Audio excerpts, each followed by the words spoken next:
Hello everyone. Our today's topic is barriers to communication. इनसे last videos में हम meaning, definition, elements and formal and informal communication को discuss कर चुके हैं. अब हमारा टॉपिक है barriers to communication. Barriers means which type of problems come in the communication. जब हम किसी एक पर्सन दूसरे पर्सन को अपना मैसेज एक्सप्रेस करना चाहता है तो किस तरह की प्रॉब्लम्स जो हैं वो मैसेज को दूसरे पर्सन तक पहुंचाने में आ सकती हैं. ठीक है, तो ये जो बैरियर्स ऑफ कम्युनिकेशन है, बैरियर्स टू कम्युनिकेशन है, वो 4 टाइप्स की होती हैं. First is semantic barriers, second is psychological barriers, third is organisational and fourth is personal. मतलब कि जब आप किसी को मैसेज पहुंचा रहे हो सकते हो एक बिजनेस के अंदर, एक कंपनी के अंदर, तो आपको ना 4 तरह की जो प्रॉब्लम्स हैं वो फेस करनी पड़ सकती हैं. ठीक है, उन्हीं को हम 1 बाय 1 जो है इसमें डिस्कस करने वाले हैं. So let's get started. First is semantic barriers. Semantic barriers देखिए कौन से होते हैं. सिमेंटिक मीन्स ये जो ऐसी प्रॉब्लम्स हैं जो आप अपने मैसेज को यहाँ तो दूसरे पर्सन तक सही तक समझा नहीं पा रही, या फिर दूसरा पर्सन जो है उस मैसेज को क्लियरली समझ नहीं पा रहा है. और एक चीज़ यहाँ पर, जब भी आप कम्युनिकेशन, मैं कभी कभी एग्जांपल्स जो ले लेती हूँ वो आपकी पर्सनल लाइफ से भी ले लेती हूँ, बट लेकिन आपको जो कम्युनिकेशन के अंदर बात करनी है वो कंपनी से रिलेट करके, बिजनेस से रिलेट करके बात करनी है. बिकॉज जो हमारा जो कम्युनिकेशन यहाँ पर कहाँ पर मैटर कर रहा है, बिजनेस के अंदर. ठीक है, तो मेन बात क्या है कि ये जो प्रॉब्लम है किस लिए क्रिएट होती है, because of encoding and decoding. ठीक है, कि एनकोडिंग और डिकोडिंग जो है वो सही वर्ड्स का आप यूज़ नहीं कर रहे हो, सही जेस्टर्स का यूज़ नहीं कर रहे हो, सही फेशियल एक्सप्रेशंस का आप यूज़ नहीं कर रहे हो. दैट्स वाई ये जो प्रॉब्लम है वो क्रिएट हो रही है. ठीक है, तो ये किस किस टाइप की हो सकती है. ठीक है, first is badly expressed message.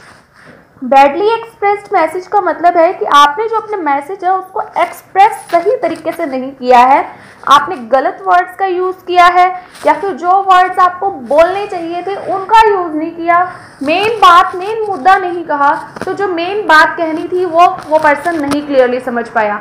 अक्सर आप सब लोग ये गलती करते हैं. देखिए कि जब आपको हम एक क्वेश्चन बना कर दिया जाता है तो ना आप पूरा पैराग्राफ, उसमें पूरा पेज राइट डाउन कर सकते हैं, बट लेकिन जो मेन बात होती है ना उसके अंदर वो ही हिडन होती है. तो आप अपने वर्ड्स को लिमिटेड रखिए, बट लेकिन सही बात को सही पर्सन तक कहिए, ये मेन पॉइंट है. ठीक है, second point is faulty translation. Translation क्या होता है कि एक लैंग्वेज से दूसरी लैंग्वेज में कन्वर्ट करना. ठीक है, कभी कभी ऐसा हो जाता है कि कोई भी जो मैसेज दिया गया वो इंग्लिश में दिया गया, फ्रेंच में दिया गया, आजकल फ्रेंच की कंपनीज के साथ बहुत डीलिंग्स चलती हैं, तो उसको दूसरी लैंग्वेज में कन्वर्ट करना था. तो जो कन्वर्ट करने में मिस्टेक्स हो गई तो मैसेज जो है वो जो था वो मॉडिफाइड हो गया और कुछ और पहुंच गया. ठीक है, थर्ड इज टेक्निकल जैर्गन. टेक्निकल, कभी कभी ऐसा होता है कि मान लीजिए आप किसी फील्ड के नहीं हैं तो आपको उस फील्ड के कुछ टेक्निकल वर्ड्स जो होंगे ना उनकी नॉलेज नहीं होगी. लाइक आप कॉमर्स के स्टूडेंट हैं तो आप अब बता सकते हैं what is asset, liabilities, debtors, creditors, but अगर मैं किसी और से पूछूं, ठीक है, नॉर्मल लोगों को उन चीज़ों का मतलब पता होगा पर लेकिन इन वर्ड्स से वो रिलेट नहीं कर पाएंगे. तो इसी तरह से कुछ टेक्निकल वर्ड्स कहीं बार यूज़ किए जा सकते हैं कम्युनिकेशन में, पर जो लोग स्पेशलिस्ट नहीं होंगे वो उनका मीनिंग क्लियरली समझ नहीं पाएंगे, तो भी जो है मैसेज जो होगा क्लियरली एक्सप्रेस नहीं हो पाएगा. Fourth is unclarified assumptions. कभी कभी देखिए जैसे आप इको में करते हैं, इकोनॉमिक्स में क्या करते हैं आपकी ना कुछ जो भी टॉपिक चल रहा होता है उसमें ना एजम्पशंस दी होती हैं कि ये चीज़ें हम मानकर चल रही हैं, there is no change in these things. ठीक है, बस चेंज किसके अंदर आ रहा है हम उसको अडॉप्ट कर लेते हैं.